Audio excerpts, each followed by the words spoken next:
Hello everybody. I'm just going to try and hook up to my phone here so that we have two going today. That way I can see who's on and who's not on.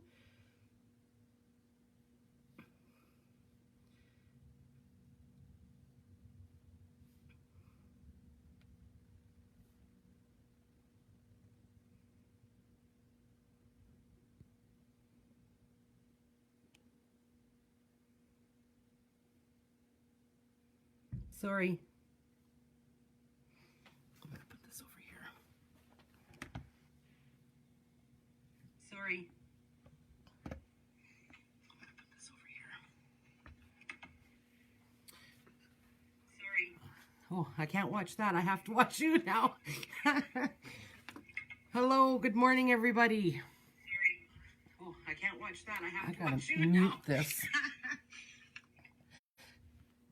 Just looking for comments. So it's a little bit chillier today than it was the last few days. At least I'm cold today. This phone keeps sliding down. I'm going to put a pen there. I see we have two people following us today. Who's on today? Say hi. Let me know who's here.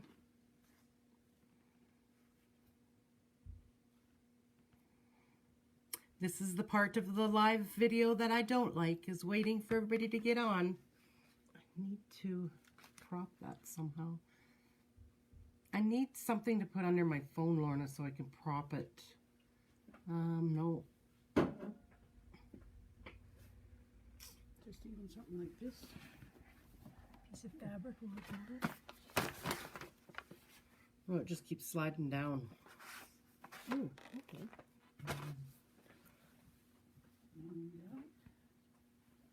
Sorry. Maybe that would work. I'll try that. Telling you this morning. Comments on. Hey, that's why I couldn't see everybody. Hi, Judy. How are you today? So I told you that we were going to do our favorite table runner today. So on Tuesday we did a walkthrough of the store, and it seemed to be not too bad. I know we need to have a little bit more finesse, but fortunately we don't have a TV camera here, crew, producers and directors, so all you get is me. So I just want to remind everybody that we are doing curbside deliveries, and we are also online, and we are shipping, and you can find us online at countrystitches.ca.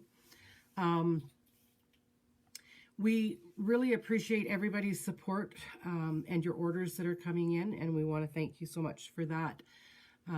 Hi, Travis. So I had to say that because my grandson has been watching. I don't know if he'll be a quilter or not, but we'll see. So for starters, we're going to start with the table runner, and this is called the pole twist runner, and it is, from what I can see everywhere that I've looked, it's a free pattern, and if you go to Vicky's Fabric Creations, she has it posted there, and I'll put a link to that where you can find the pattern and print it off at home as well. So this is pretty much a 3-color runner, and on mine today I've picked black, red, and silver. And in this table runner, you can make it as long as you want or as short as you want. And I'll give you some examples of some of the ones that we've done in different colorways, as well as at the end I have bundles that we've kind of put together for you if you're interested in trying one with the prices, and those would be 40% off as well. I have a habit of holding my hands in front of me. So for this runner, you need 3 colors, and you need the pole, the twist, and the background. Your pole is 0.25 of a meter, and your background is 0.25 of a meter. Your twist, you need a meter of fabric for that. So I'm going to kind of run through a tutorial on this for you. When I did mine, I used the 8 half square triangle method, using doing 8 at a time, and this is always fun. So now Rita's helping with the camera, so she's going to pan to my hands. So what you first need to do is The formula to do 8 half square triangles at a time is very complicated. It is the square root of 642 divided by 5 times your first child's birthday. Just kidding. It's easy. If you want your finished block in your finished quilt to be, let's say, 5 inches, then you're going to take 5 times it by 2 plus 2. And that's going to be the size of the strip that you need to cut and square your squares to. So for this one, I wanted my finished squares to be 4.5 finished. So I cut a 10-inch square here, and when I do my 8s, I put them right sides together, and I'm going to, you got this in here, sorry. You can't see this one very well, and I apologize. So then you're going to take your piece, and you're going to, can you see that? Yeah. Let's try this one then. Yeah. Can you see that one? So you would take this and you would do a 1/4 inch seam on both ways. So you're going to sew 1/4 inch from your middle lines and all both ways. Sorry. So essentially you would line up so that your ruler is corner to corner, and you would then make a mark if you want, and from that line put your 1/4 inch on it and mark it again. And you will do that twice on each corner, 1/4 inch part. I also like to do my cut line to begin with, so that's this line here, and that way I know where my center is when I'm done sewing that.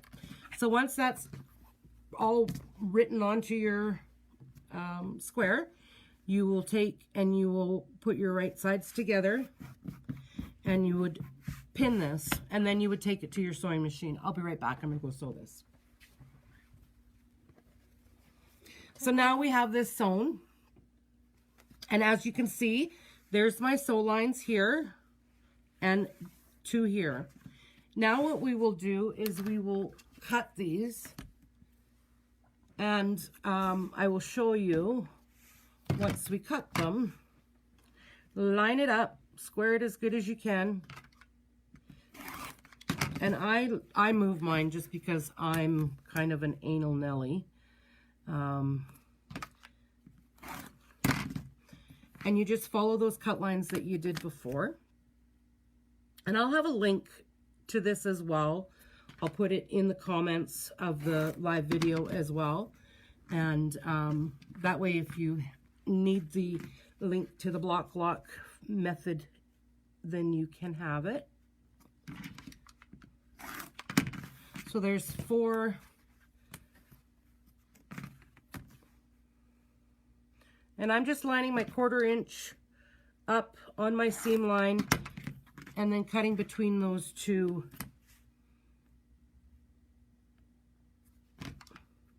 seams that we did, or runs, or whatever you want to call them. And now we have 8 half square triangles. So now you can, I like to press to the side, and the pattern does say to press to the side. If you are able to press everything going in clockwise and have the pinwheel in the middle, which we'll cover in a later Mornings with Myrna, then that's feasible. There is a lot of bulk, so it is also feasible to open your seams instead of to the side, and that just helps with the bulk when you're matching all of these up. So there is a little bit of thought to ironing, of course, and which way you're going to put your seams. Then once that's done and you have that ironed, now you trim it. And I'm going to trim this and make it square. The nice thing about this one is you don't usually have a lot of waste. So I'm going to trim it and square it up. Ta-da. And there it is, all squared up for you. We're kind of doing this in a fast way, but the instructions are all in the pattern. So once it's squared up,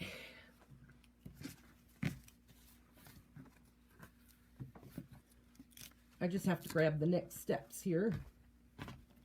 once it's squared up, you're going to line these up.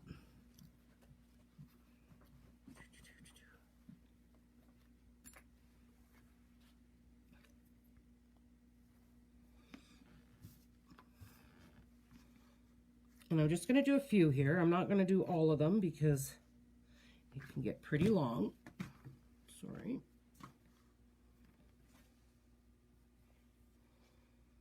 So we've got a few rows there.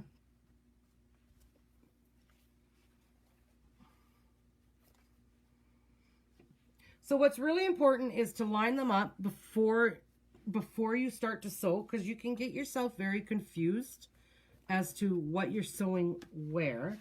Once you have them and it makes it look like it's supposed to look, then what I do, just need one more here, sorry.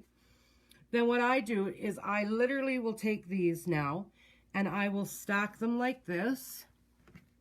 And this one's already sewn, so I can't do that one. And this one I stack the same way. So I know that these are all going this way and I can just go doot, doot, doot. And then we sew them together. You can sew them together in rows or in columns. I like to do mine in a row instead of the long way, just because my points are a little bit more crisp then. So once those are sewn together, you have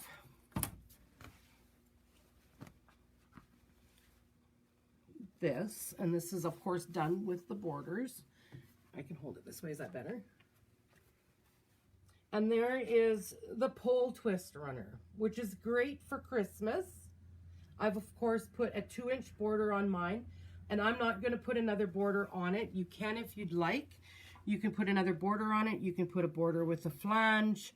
There's lots of different options that you can do with this for your borders to make it stand out. I really like this one. I think that it looks really elegant. That, in a sense, is the pole twist runner that we promised to show you. What do you guys think?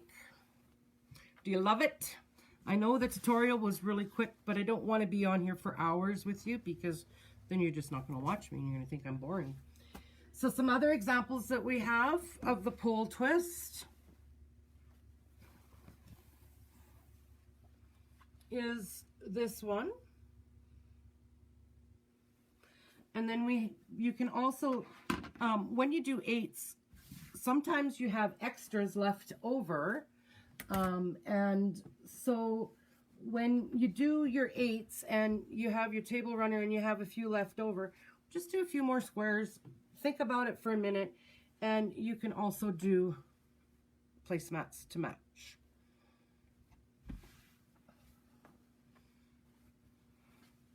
So I'm just showing you different varieties, different options. This one's really pretty. As you can see, we started doing these. One of us found the pattern about a year ago. We started doing them, and yeah, we seem to have just, every time we need a runner done, that seems to be the one we do. So these are very pretty. We love them. If you have any questions, you can certainly comment or email or message me on Facebook or give me a call. I'm just going to wrap those up like that. We'll sort those out later. We're going to walk down to the other end. Sorry, Rita. I'm going to walk down to the other end. So we kind of put 3 bundles together, and of course you will get 40% off. So this is what we called our fall bundle. Unfortunately, I don't have a spring one. This bundle is bundle C, as in Charlie. And it is going, if you order it exactly the way that I told you your measurements are to be, it will be $26 less your 40% off. The next bundle we have, and I'm really putting the Christmas out there because with COVID, the way everything is, and everybody's, not everybody, but a lot of people are off work. It may be one of those Christmases that we have to get creative and we still want to do gifts. And these are very inexpensive gifts to give, and they're sewn with love, and people just love them. So we might have to go back to the old-fashioned Christmas where we make them. This one is bundle B, and it is $31.50, and of course less your 40%. And then bundle A is the one that I did the demo on, and it is $32.50. So the quote of the day, I always promise you a quote of the day, and the quote of the day is somewhere in this mess of papers. How did everybody do on the challenge last week? What did you think about the potato, the egg, and the coffee bean? Did you figure out who you are this week? If you did, just comment and let me know. Are you a potato, an egg, or a coffee bean? So your quote of the date for the coming into the weekend is: make your life a masterpiece. Imagine no limitations on what you can be, have, or do. And that quote's by Brian Tracy. Thanks for joining us in Mornings with Myrna. And join us on Tuesday when Lorna is going to be a special guest. And she's going to go over some, tips, tricks, and some things that you need to know about getting your quilts ready for long arm quilting. And if you're having puckers and stuff, she'll kind of help you with that too. So we will see you all Tuesday. Thank you for joining. Mornings with Myrna out.